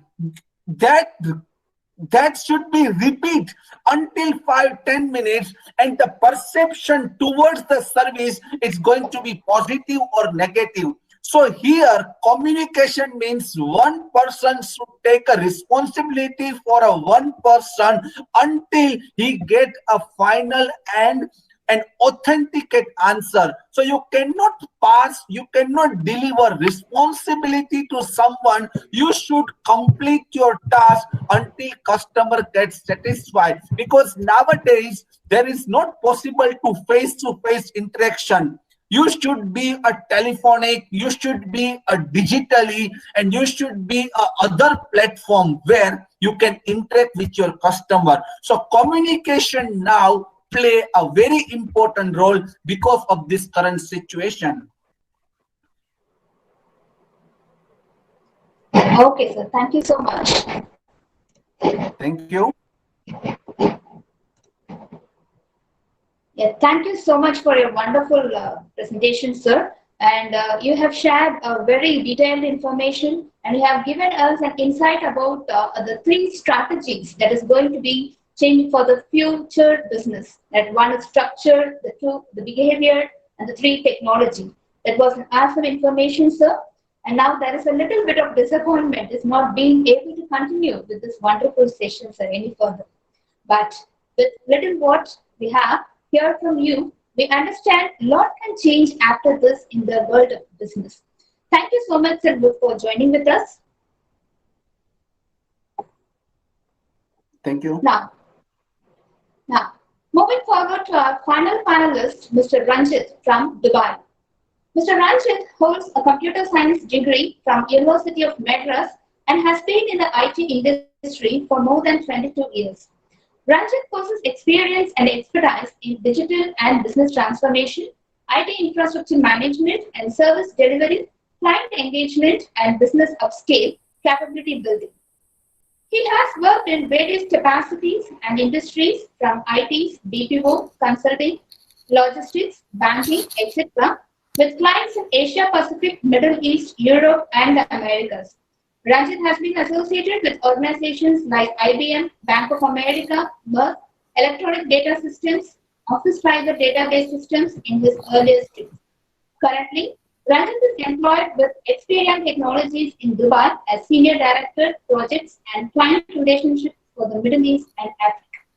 It's more than a privilege that you could spare your time to address this gathering and shed light on the areas of future perspectives in business post-COVID-19. Over to you, Mr. Ranjit, sir. Thank you so much for this wonderful introduction. And I hope I'm audible as well as you can view me as well. Yes, sir. Perfect. Good afternoon, everybody. How are you all doing? I sincerely hope you're in the best of your spirits and energy. Be confident. Yes, sir. This too shall pass. COVID is just a small, wake-up call for us. So, what are we discussing today? post-COVID-19, the impact on global business scenario. This is something that has been discussed across the globe.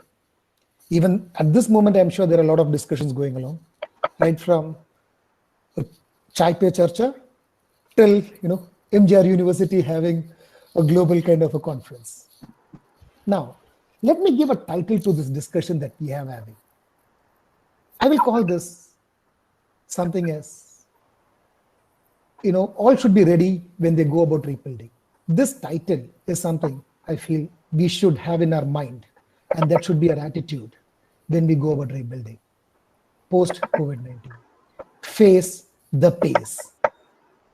I'm giving this title as Face the Pace as every organization goes about their rebuilding.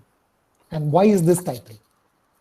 The pace in which things turned around globally, putting every organization, every individual in a dicey situation has been so rapid that no one was ever ready to face this particular pace, the pace at this level. As things return to normalcy, business reorganization and reinvention will be a priority at high levels to ensure survival as COVID-19 has taken its toll on businesses across the globe. So, how do organizations start the journey back? Or should we call it as a journey forward? I will put it across in two different angles. One, they should be looking forward with an approach which they had earlier. So it should be looking back, where did we do well? Where did we go wrong? Where we could have done better, and start the journey from there. That is exactly, that should be the plan, or that should be the foolproof environment or the design the organization should have. So how do organizations start this journey? Earlier, the corporates, when they want to rebound from any kind of a downtrend, it could be a market crash, it could be a pandemic like this, it could be the organization as such having their own challenges, which means the shares came down, whatever it is. They used to adopt a top-down approach. Honestly, a top-down approach, when adopted by any organization, has been proved to be rapid and effective in reshaping the organization. It has been one of the best systems or approaches an organization could ever take. And it has found to be successful as well. There has never been, almost I would say about statistically close to about 95% of organizations, when they want to rebuild and they adopted this approach, they were successful. But this time, it should be a bottom-up approach. I repeat, this time, it should be a bottom-up approach. Why? The bottom-up approach is the best way forward because there is a disadvantage in the top-bottom approach. When you go top-down approach, there is a major disadvantage because it results in the most intangible value of an organization going out of the door. An intangible value. And I will call this not just an intangible value, but also a biggest treasure of any organization, which is their employees. Statistically, it has seen that whenever an organization takes this route, the attrition level the organization goes through within the first 3 to 6 months is somewhere between 18 to 23%. And this 18 to 23% is a huge number because it leaves the organization with a high skill gap. It enables their competitors to tap this talent. And it also means that there is a lot of expense involved in skill building, ensuring that you have new recruits coming in. There is a cost involved in it. They need to come up to the scale. They need to ensure that their business is back to where it was. And this is something which an organization cannot afford when they are picking up the bits from the ground. So a bottom-up approach is the best way. And there is also, if you see, a redesigned company, has also seen a fall in its brand value of close to about 50%. So when you do a top-down approach, you lose the most intangible value, which is your human resources, your employees, and that also leads to a huge percentage of brand value being crashing down, 50%. And now talking of the advantage from a bottom-up approach is that it's designed to be engaging at the same time collaborative. It's conserving an organization's flexibility and adaptability, building on its strength. And what are the strengths here? Whom do you collaborate with? Whom do you engage with? Whom do you, kind of see adaptability coming in? Who's the one who can take up this adaptation? Is the biggest strength of an organization has, which is nothing but its people. Any organization, when currently, at this moment where we are, COVID-19 has actually killed the market, killed the global economy. If they go to bottom-up approach, they are going to be collaborating only with their own employees, which is their biggest strength. Your biggest strength lies in them. And this is what, in global economy, is referred to as zero-based organization redesign. Let me repeat this word. Please note it very carefully. It's called zero-based organization redesign. The reason why it is called so is it focuses organization optimization, optimizing an organization back to where it was. At the same time, this has been done by listening to people and by identifying sources of value hidden within the organization. Sources hidden within the organization, it's again the employees. So a company takes up a procedure, they come up with a plan, which is bottom to top, and they engage with their own employees, who you make them feel wanted. And as you speak to them, as you engage them, as you collaborate with them, you also find that there are other talents hidden within them, which definitely is going to help the organization scale up, and reach where they want to. You will never know. They might even reach beyond their expectations. The growth will be beyond the expectations. The second point I would talk about is reaction, rebound, and reimagination. I'll say them as the 3 R's. So what is this reaction I'm talking about here?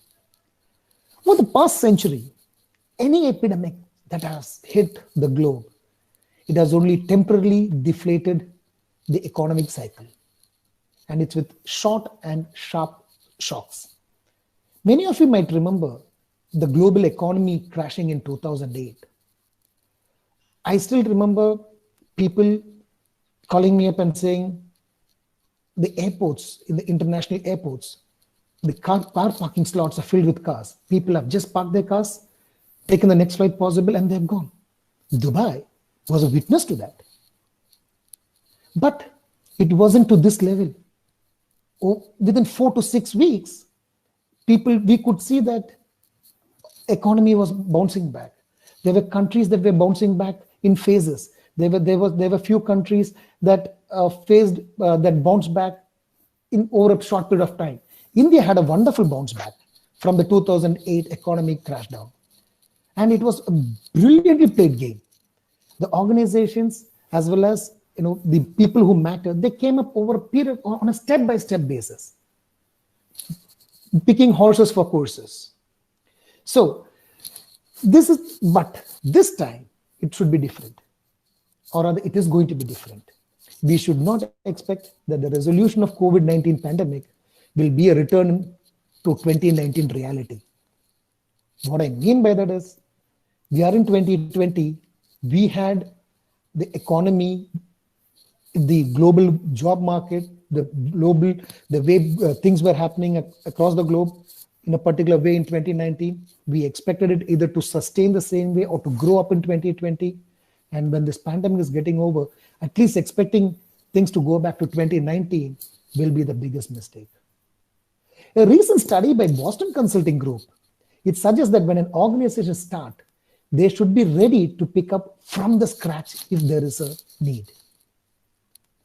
Organizations must be ready to pick up from the scratch if they need be. This might not be the case with huge corporates. people who have enough fund flow, who have enough stocks on hand with them. However, there will be huge vacuum across all industries and organizations, which will be felt when they start afresh. Rebound. So what am I talking here about rebound? Given the complexity of rebooting companies and supply chains at different speeds in different places, the time has begun to prepare a rebound strategy now. The reboot environment is, I'll talk to you as well in detail about it. A reboot is whereby a company completely restarts itself from the scratch. They go down from what they were in terms of the business, in terms of the financial status, in terms of the employees, in terms of their real estate, in terms of the facilities, features, whatever they have gone through.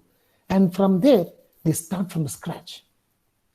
And right now, even though there is pandemic, COVID is affecting us, COVID has got an impact on us, this is the time for companies to start their preparation to reboot.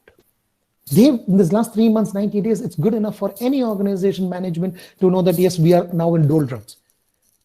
We have gone deep down. An analysis by PricewaterhouseCoopers on how China had 72% of its industries up and running within 15 days of businesses opening up was that the rebound strategy was planned and a design in place during the lockdown. So this gives us a very clear idea. This is a very, very clear picture that we have in mind. This is a very clear design that we have. Yes, we are in a lockdown phase. We are going through a crisis, but can we just sit on it? We do have tomorrow. The tomorrow can be tomorrow. It could be after a week. It could be after a month. It could be after 6 months. But there is a tomorrow. And then when the tomorrow comes, that should not be the time when we plan a strategy. The design should be in place. Is there anything that can happen in the side which doesn't require office businesses opening? Is there any way we can relook at things? That should start today, right now. Organizations should be proactive in terms of their design and all practical ways that can, steps and process that can take forward, waiting for the tomorrow to come. The third R, reimagination. Even after the epidemic recedes, there will be huge opportunities and need to reimagine the business portfolios of offerings and operating models. So what I'm talking here is, let's talk of, I'm just taking an example here. Let's talk of an organization which is providing IT services. Since I come from that industry, I can talk about it. So let's say that the organization mainly provides software support.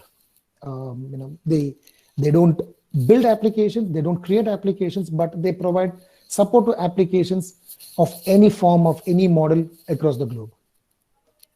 Now, they should rethink, can I diversify my portfolio or can I increase my portfolio? When I say increasing the portfolio, can I add testing to my services that can offer?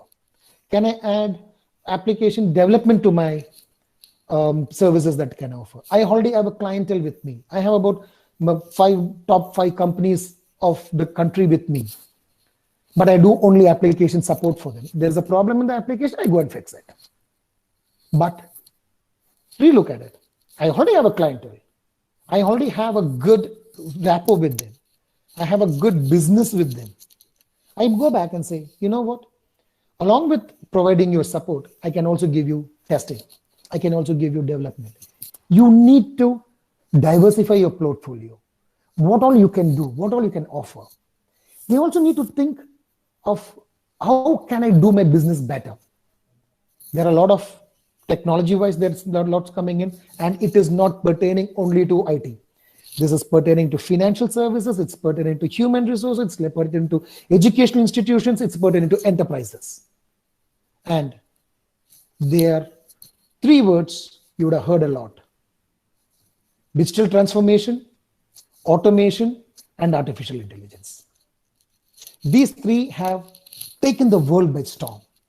And In this last 3 months, I have seen personally, I have been on many calls and meetings where organizations really want to see how they can scale up their work, how they can scale up their businesses, how they can scale up their opportunities that is available. So this is an opportunity for an organization which is into automation, which is into artificial intelligence, which is into digital transformation, to grow their businesses as well. It's a win-win situation. But this only requires a little bit of reimagination. Third most important thing. This is really something which I have advised many people, I've spoken to about with many people. This is the most important thing is non-assumption. Please do not assume life post-COVID. Whether it could be from a business perspective, whether it could be from your organizational perspective, whether it could be from an economy perspective, whether it is from your own perspective. Never do this mistake of assumption. Don't assume everything will change or that everything will be as it is before. Because after working on the rebound point, there are two communications that organizations, people, and in fact the globe is going to hear all the way. And those two points, two communications are opposite to each other. Number one, everything will change, nothing will be the same again. Number two, it is just a reboot. So you will have here at somebody saying that I'm going to have an entirely, you're going to hear from somebody saying that we are going to change. What was there is life is going to change. You have to wear your mask wherever you go. You have to wear the first thing when you go to your house, the first thing is not drink water, but then do you use your hand sanitizer? And there will be somebody who says it is just something I've done for awareness about it, to us on hygienic measures, health factors, how to live, not to have a luxurious life, because there are people who have gone through salary cuts and losing of jobs, etc. Now let's look at the first point. Why do people say everything will change, nothing will be the same forever? Crises are known to create more or less deep lasting changes in societies, economies, and political system. The current size crisis with its scale and protean impacts may lead us to think simply that everything will change. As I mentioned, the way this crisis has hit us and didn't even allow us a breathing space to come down from 100% to 0. We didn't come down from 100 to, let's say, 90 and then 70 and then 40 and then 0. We came from 100 to 0 in a matter of few days. Countries were shut down in a matter of few days. I'm not talking of an organization being shut down or a particular city or a state coming down. We are talking of countries being shut down. So with this coming in, people are panicking. The panic mode is there. And they don't see anything coming up as well, though it has been about anywhere, let's say, 75 to 90 days to 120 days. In India, we are going through another lockdown again, apparently in Chennai. So when these things happen, there is a panic, and then there are whispers. There were thoughts, there were whispers, there were texts, and now it has become the word. Everything will change. The reason is that there has been scenario which has happened earlier, but with the amount, this magnitude on which this crisis has hit us, makes people believe. The second point, it is just a reboot. One of the recognized virtues of a crisis, often after the fact, after the crisis is over, is to foster a new impetus for companies emerging from it. A company should think. They should come back with vigor. They should come back as if nothing has happened. As if nothing has happened. I just slept. I wanted to sleep. I slept today, last evening. I want to wake up the next day morning, but I slept for 24 hours or 36 hours. I slept on a Friday evening. I want to wake up on Saturday evening, but Saturday morning, but instead I woke up on Sunday morning. Simple. It's a fresh new impetus. As if nothing has happened. I have I have the team with me. My organization is strong. We have strong values. We have the skills. We have everything on hand with us. We just took a long break. Come back, and then, with more vigor, energy, aggression, mindset, and most importantly, thinking of the business. Let me tell you a very, very small example. I'm not sure whether you have read it also. A Hermes store in China, posted a record sales of close to $2 million on the day one of reopening. Day one of reopening. We are now talking of $2 million of sales, but can you think from the particular store's perspective, the amount of transactions that would have happened, the number of people who would have walked into the store, the customer support people at the point of sale, which is the billing counter. There are people who help the customers, when they ask for various products. Imagine they didn't come back and say, I have been down for 45 days to 60 days. I don't feel energized. No. It's just that the day before, this is something which in Hermes stores, if you actually look at it, these kind of stores, they have a huge walk-in. They have huge customers coming in every now and then. Every day, it's an everyday saga, but not to level of $2 million. But this is an everyday saga. So the body language, the mindset, the aggression, whatever you had, should never, ever come down. This is exactly what is needed for an organization. Instead of thinking everything is going to change, I'm going to have a reboot. No, that is not going to help us. So I end this small opinions of mine by saying, face the pace by planning a journey back with emphasis on a bottom-top approach, identifying all the treasures hidden in your organization who are people, reacting, rebounding, and reimagination the right directions, and also how we can do differently. What can we do differently? What can we do more? How can I be different? That should be the mindset, that should be the thought, that should be the DNA of every individual, which will contribute to the success of every organization. And most importantly, focus on a non-assumption approach. Now, having said this, let me give you a good news before I finish my speech. Automobile major Nissan India has given 15% pay hike across the board for all its employees on May 1st, 2020. Can you believe this? So be hopeful, stay positive that even in these dark times, there are flutters of brightness. I take this opportunity to thank all the staff and faculty of the Management Studies of MGR University to have given me this huge opportunity. And ladies and gentlemen, it's been a privilege sharing my views with you. Stay blessed, stay confident, stay happy. Thank you, sir. Actually, thank you very much indeed, because it was a very, very practical and a live session. And we have also have questions showering upon you. Like, I do understand you wanted to address too many questions, and I've been like, my inboxes are filled with questions to ask you. So let me go ahead with my first question, sir. It is, global shutdown have harmed economies and civilizations, and we are now heading to a slow reopening. So this will be a different world. And what should be the lessons that we should take? As a crisis. I just told you about it. Yes. I just told you about it. See, this if you see at a crisis, that is where your energy levels come down. When I say your energy levels come down, the confidence. Never see this as a crisis. I would say see this, if at all somebody is there who's working from home, let him see this as an opportunity to spend more time at home. There are people who have said that when I get time, I will do these things at home. Now is the time for you, my friend. Please do these things. So, this is not a crisis, but how do organizations rebound? Crisis.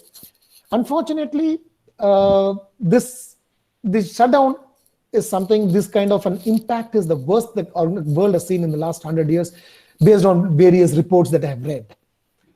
The reason why we see so much of an impact is because the economy has grown. We had World War II. but people never had this kind of an issue. So the economy has grown. The people who grow the economy are nothing but people who grew organizations, people who built empires. Let me say, for example, Reliance Group in India. They have built empires. So they know how to rebound. So they have the right strategy. As I told you as well, there have to be. So we had, the person who spoke earlier spoke of Mr. Ratan Tata. Exactly. Your right investment are nothing but your people. Don't let them go. There is a lot of brains. There's a lot of brains in that. Thank you. Next question. Thank you, sir. Next question to you. So, will change in federal rate cuts and monetary policy actions make a difference? Sorry, can you repeat it? Will the change in federal rate cuts and other monetary policy make a difference? So so this is more of a generic question. So generic it depends question, upon. Yes. So it depends upon which economy you're talking of. Please go ahead. Yes, sir. So we would like to listen to you from the India's perspective. So what is it going to be like? Will it create a change? If you would be able to pitch in. See, definitely there's going to be a change. See, one of the most important factors for any government or, it's, when you say government, I'm not just talking of the political party that is ruling our country, but there is also a lot of bodies there are a lot of boards. There are board directors. We have CII. So these are independent bodies who contribute to the growth of an economy. So definitely there will be some change. You will face some heat to begin with. When I say that, if I'm going to say somebody in 2020 is not going to get an increment or a bonus, that's definitely going to be an impact to that person. So whether you work for at all levels, but this impact is going to be for good. This is going to be a wake-up call for us. If you want, I can even elaborate what this wake-up call is. Please. This wake-up call is something we people have put it on our head. Let me give you a small example. Let's say a person is earning 50,000 rupees per month as a take-home salary, and he lives a very comfortable life with 35,000. Now, please don't ask me, can I live with 35,000 in Chennai? Okay, let me answer you. If you have a roof over your head, you can put 3 meals in your plate, and if you have decent clothes to wear, yes, it's a very comfortable life. He saves 15,000 rupees a month. He moves to the next job where his take-home salary is 75,000 rupees. So this gentleman, what happens is he's got a 25% increment.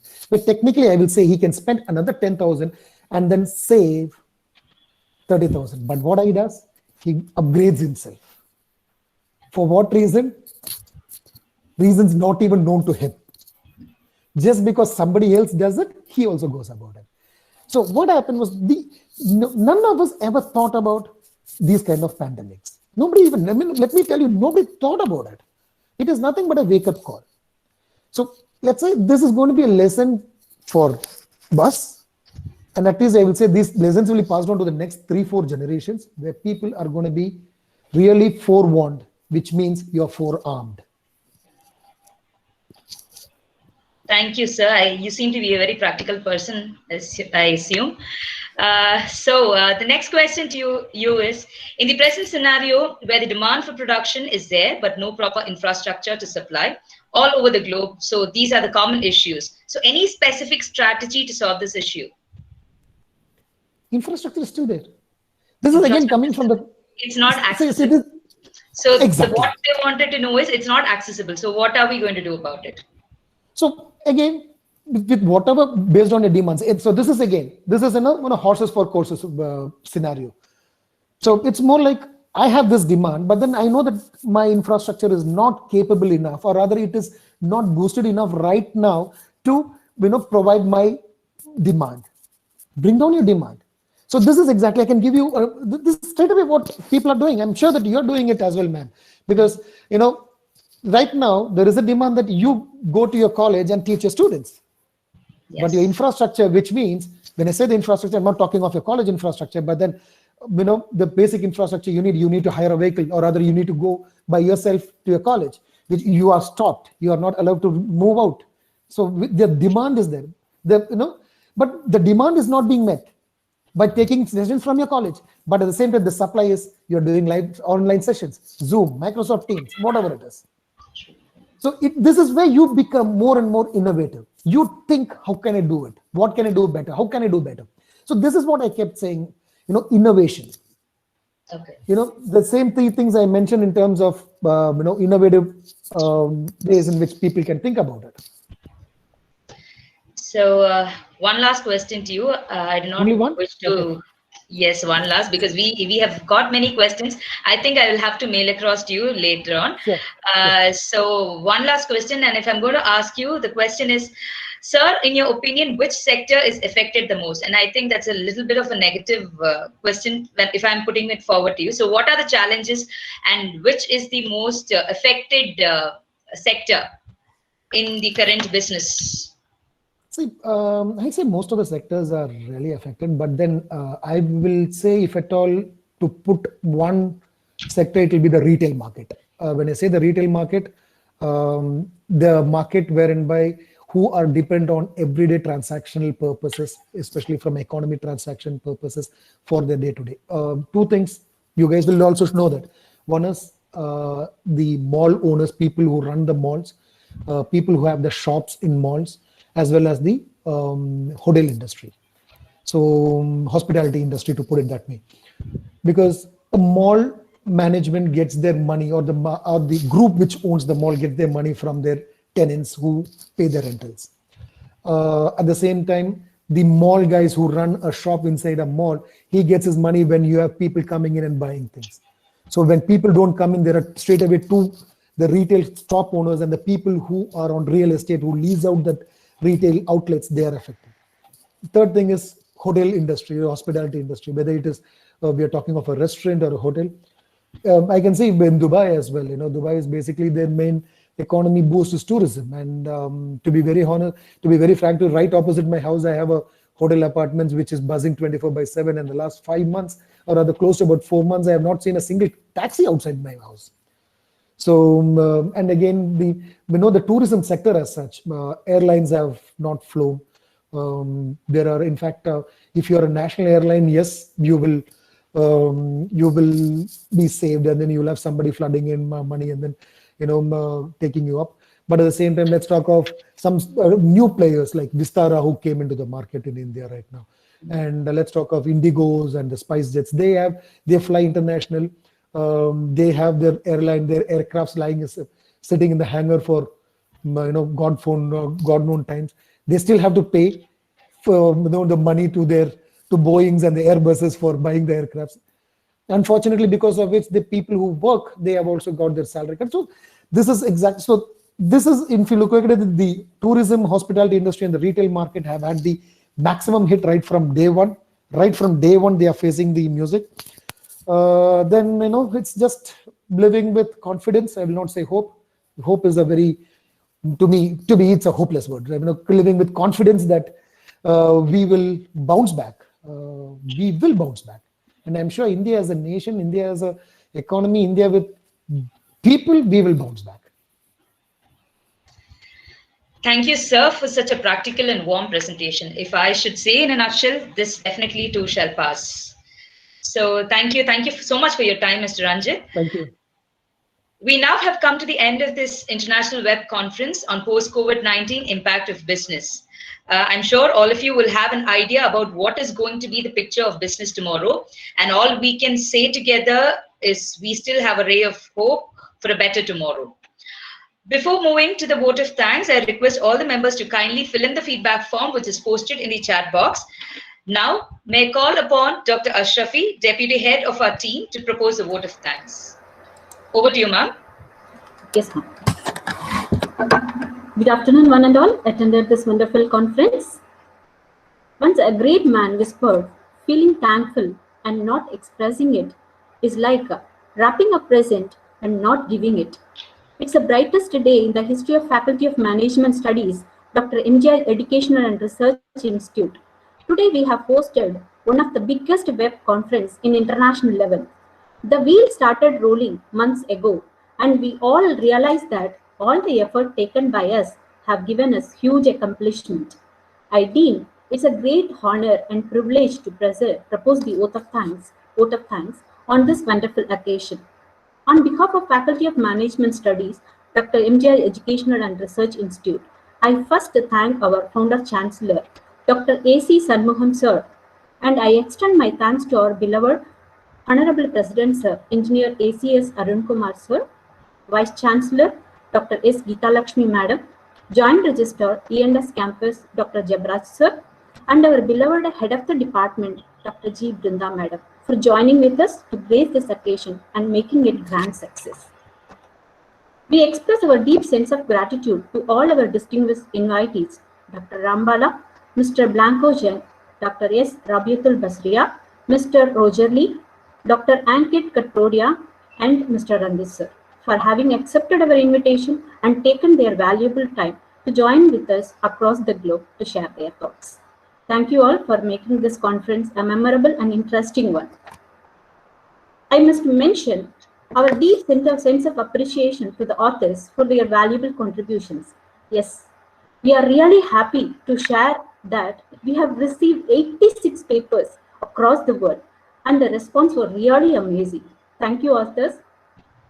Last but not the least, I would like to express my hearty thanks to our most valuable faculty members of MBA department, especially all your teamwork and extra coordination and cooperation towards this conference for making this program a grand success.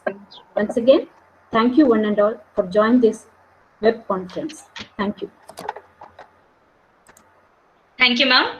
So hope all of you have had an interesting session today. So thank you all for the support and patience. So till we see the next time, this is Shruti Unikrishnan signing off on behalf of the team, FOMS from Dr. MGR Educational and Research Institute. So meanwhile, please do take